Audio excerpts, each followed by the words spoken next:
Now, the ruh is its own kind of intellect.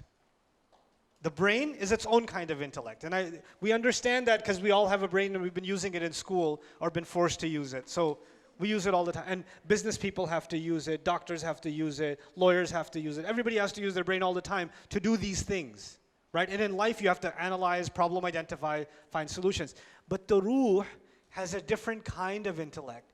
We'll call it a spiritual intellect.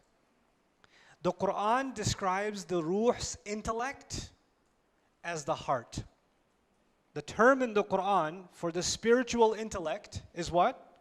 The heart. So when people don't use their spiritual intellect, Allah says, لَهُمْ قُلُوبٌ لَا يَفْقَهُونَ بِهَا. They have hearts they don't understand with them.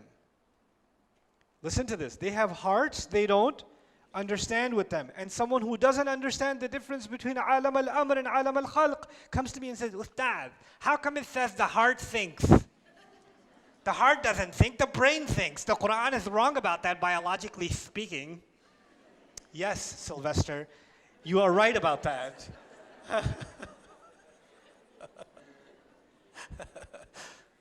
The reason for that is the Quran is not talking about the physical heart. It's talking about the spiritual intellect. And what word did Allah give to the spiritual intellect? Qalb. He gave it the meaning, the qalb. And when people stop using their spiritual intellect, He says their hearts have become hard. Or He says their hearts are covered, they're not using them. Or their hearts are even dead. He even says, إِنَّ فِي ذَلِكَ لَذِكْرَ لِمَنْ كَانَ لَهُ قَلْبٌ. In this Quran, there's a real reminder for someone who actually has a heart. You could be like, but Ustad, everybody has a heart. Yeah, but some people have abandoned their spiritual intellect. They've abandoned their other heart. They're only using this one, not this one. You understand? Okay. Now, it's analyzing. The spiritual heart is also analyzing. But it's not analyzing for food, and it's not analyzing for shelter or clothing or more money. It's not analyzing for that. It's analyzing to fill some other kind of void. Because the physical body gets hungry, the physical body gets thirsty, the physical body has physical, sexual urges, the physical body wants to preserve itself, safety. Those are all needs of the physical body and the physical mind. But the spiritual heart is looking for spiritual food. So you're going to go have the best food with your friends, and you had a great time, but you're feeling an emptiness inside. And that's because your spiritual intellect is analyzing and saying, I didn't find what I was looking for. And then I'm going to go somewhere else and find it. And then I'm going to try to find it somewhere else and find it somewhere else. You guys should look up Abdullah Rothman if you don't know who that is. Abdullah Rothman, R-O-T-H-M-A-N. One of the most amazing human beings on this planet, by the way. So his story, listen to his story. I'll tell you a brief synopsis of his story. He comes from a family of, great psychologists and pioneers in psychology. And he became interested in the question of what is the soul. He just became interested in that question. What is it? And he's a white guy. And he doesn't come from a religious background at all. And he wants to understand the soul. So he says, okay, I'm going to look at psychology last.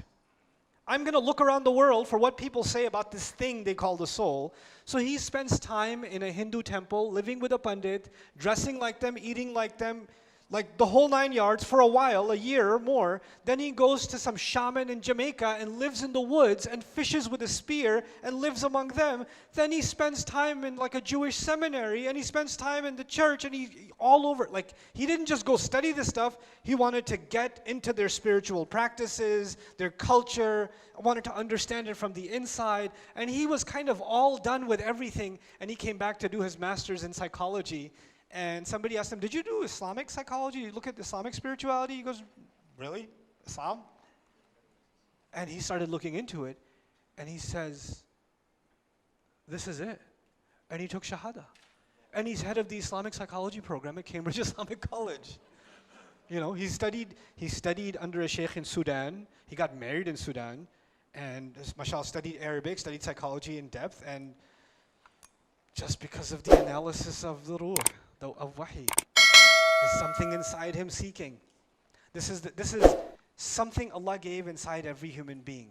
Some people are able to silence it more than others, right? But it's inside all of us.